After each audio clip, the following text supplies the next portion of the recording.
Hey, what's up, y'all? So we have another very important piece of information that I'm going to cover today. So one of the questions that I've got recently was, how do you really manage the budgets for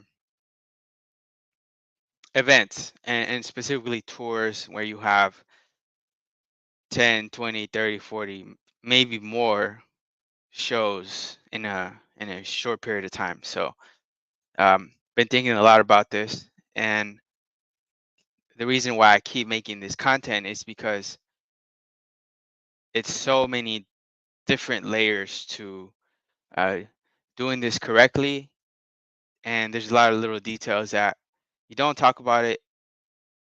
A short call, a short 30-second, 60-second video, just just really isn't enough to cover all the information about this. So the segment for today is called "The Art and Science of Managing Event Ad Budgets." Right.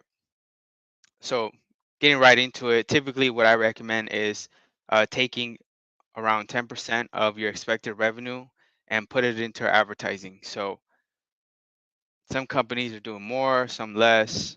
When I say advertising, you can really think about fees for content creation, like photography, videography, possibly technology you're testing or that you already have to pay for, can all kind of be accounted for here. Um, and when you have 30, 40 shows, this is just a good starting point to plan for all of those shows, right? Because if um you can do different budgeting for different markets, and that is something that takes a lot more detailed planning. But just as a starting point, taking 10% of your expected revenue is where you want to be looking at. I think what's hard here is a lot of times you don't know, right? It's impossible to know how many people are going to come out to your event. And that is one of the problems that I'm working on solving, right? What happens is when you have a good marketer, a good marketing team, when you have someone that has a lot of experience in advertising, that is what great advertising is about. Things start to become more predictable. You start to become more confident about the results that you can bring in. And then that enables you to plan bigger shows, bigger moves, and you're able to do things with a lot more precision.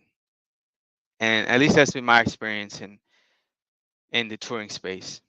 And also, before I got into events, I would see the same thing with any type of business. When you're measuring the performance of advertising and you're trying to see how much revenue it generates over a period of time, things start to become more predictable. You start to understand the cycle and the seasonality of the businesses, and then you start to tailor and adjust things. These things take time. So again, this is why I openly discuss 10% as a starting point, and then based on your unique business, you have to make adjustments to where you're at, right? So maybe you have summertime. Summertime is going to have a lot more competition generally for events. Around New Year's, also, there's a lot more competition. Everyone has an event, and you're competing against everyone during New Year's. So these are all different factors that you have to consider. You also could possibly have a major artist or someone with a huge name coming into town, and you're competing against them, even if a you might not be a direct competitor, right? They are still a big name draw, right? When you talk about big names, you have massive names, especially music artists that can draw 30, 40, 50, 60, 70,000, sometimes more. You have big music festivals throughout the country, in places like Vegas to Chicago to Miami, that do annual events, annual conferences. So you're competing against all of these. Before we get right into like a more detailed explanation of how to budget, I wanted to explain a little bit what the key phases look like in event planning or event marketing planning. So some of the phases that are most common, that are industry standard, are the announce phase, on sale. Then you have what's called the gap, where it's very hard to drive ticket sales in this space. One, because the timing, the event might be too far out, and there's just no real urgency, right? Urgency is really hard to replicate. When the event is happening tonight or this week or tomorrow, there is some serious urgency to buy your tickets, whether it's a price increase, whether etc. Right? There's just nothing that can really replicate that sort of urgency in the event space. So that's why there is a gap. And then you go into the closing period. This could be 1 to 3 weeks long, but basically any advertisement that falls in the last 2 weeks would be considered under the closing phase. So just goes to show how complicated it is to balance all of these different factors, right? You have one event and you have to allocate budgets between these 3 or 4 key stages. And if you're running more than 10 or 20 shows at any given time or events, you have to do that for all 20 events. So that's where, I come in and I do the heavy lifting for clients in the touring space. I do all the budgeting, all the planning. I make sure I track all of the planning, track all of the budgets to understand what is working, what is not, what cities are performing, where are the ticket sales at in each city, what are some observations that we're seeing based on the data. Maybe one city is selling out immediately after the announce phase, while others are just not selling any tickets, right? And you see this pattern over and over and over again. Some cities, as soon as you announce and you provide let's say, early bird discount of 50%, and as soon as you go on sale, you start to see people buy the tickets and your event is sold out months, weeks in advance. And other times it can be tough. People don't buy tickets, an event is not performing well, and during the closing period, all of a sudden you see a massive spike, and it's not uncommon to see events sell out in the last 3 weeks. So this is why you need to have some sort of model, some sort of system to make it easy to manage this process. And that's really what I've been building. That's the type of system I'm building, the type of process where everything becomes very, very efficient. And my goal is to provide the best client experience, or the best experience for the client, so they don't have to worry. This is about building trust, making sure that they feel comfortable, that they have confidence in the information that we're giving them, that we're actually measuring and tracking all of the different tests that we run, and try to maximize the return on ad spend.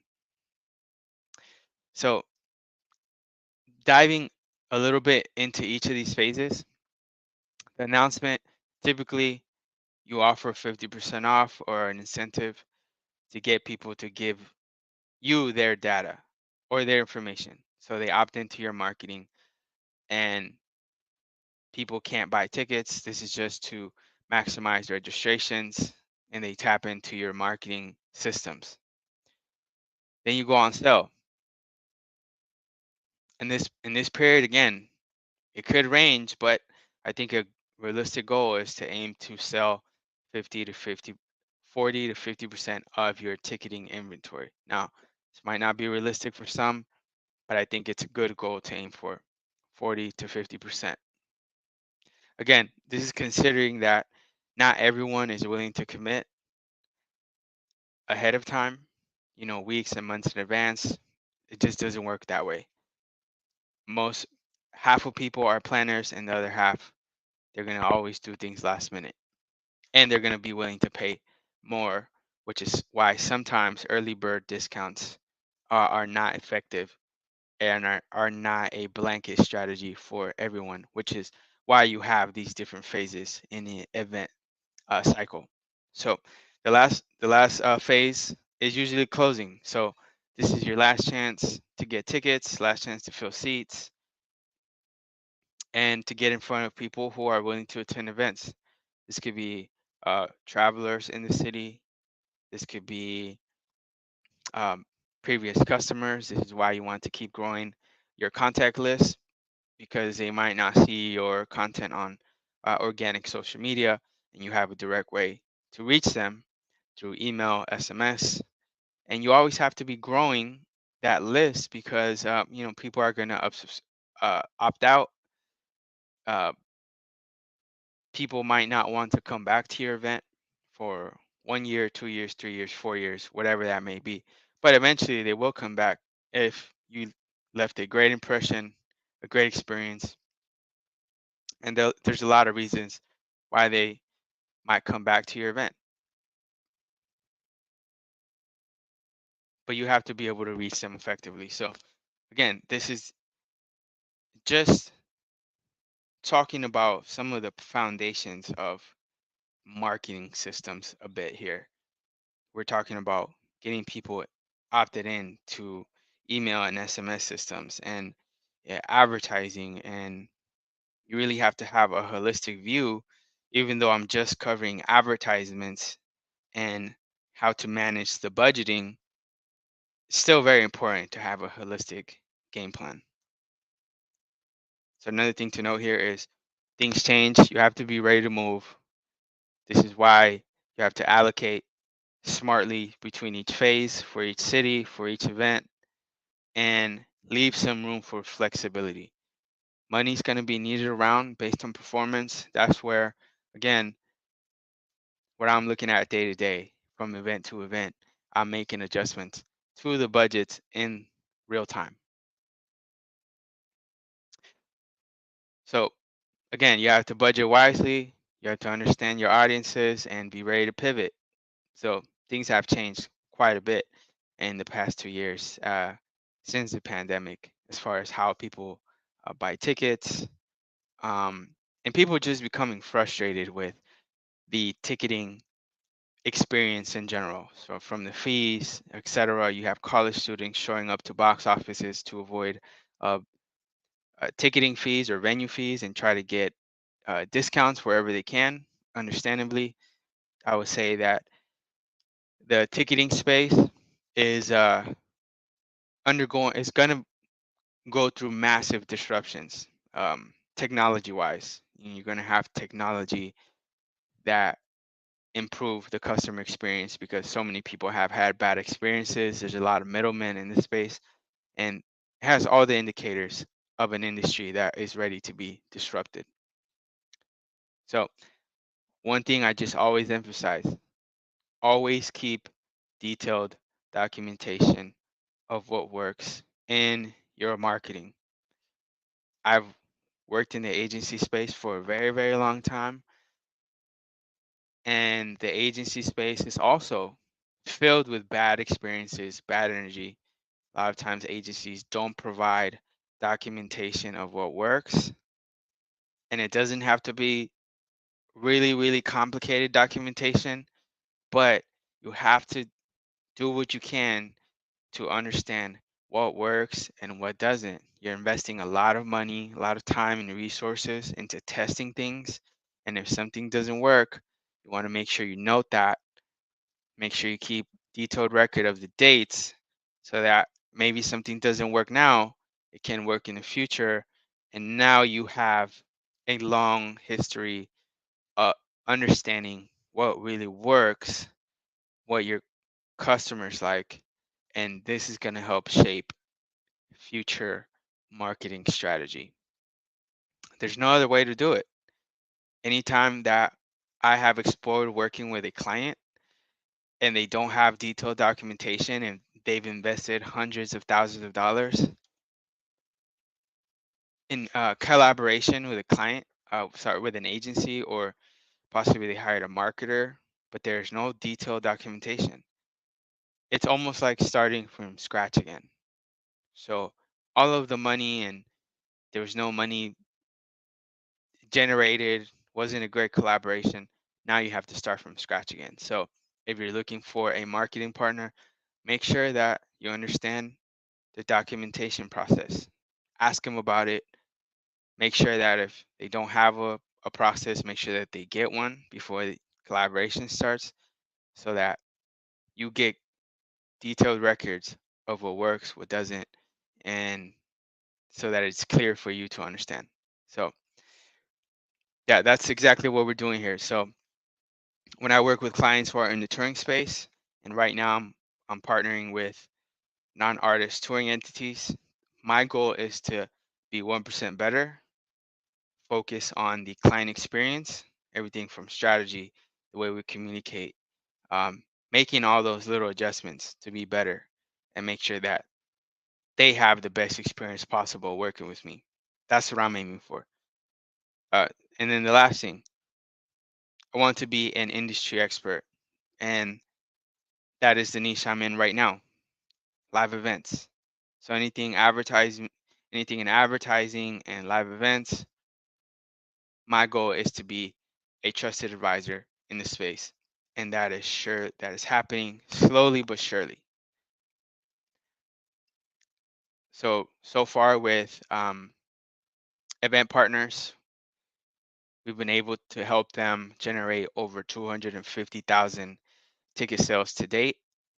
Some of our partners now, R&B only with two of their brands, R&B Only Live, R&B Only Fest, and we have two more partnerships, two more brands that we're helping launch very soon here. This in 2024. I'm really excited about this one. And then we have one early 2025.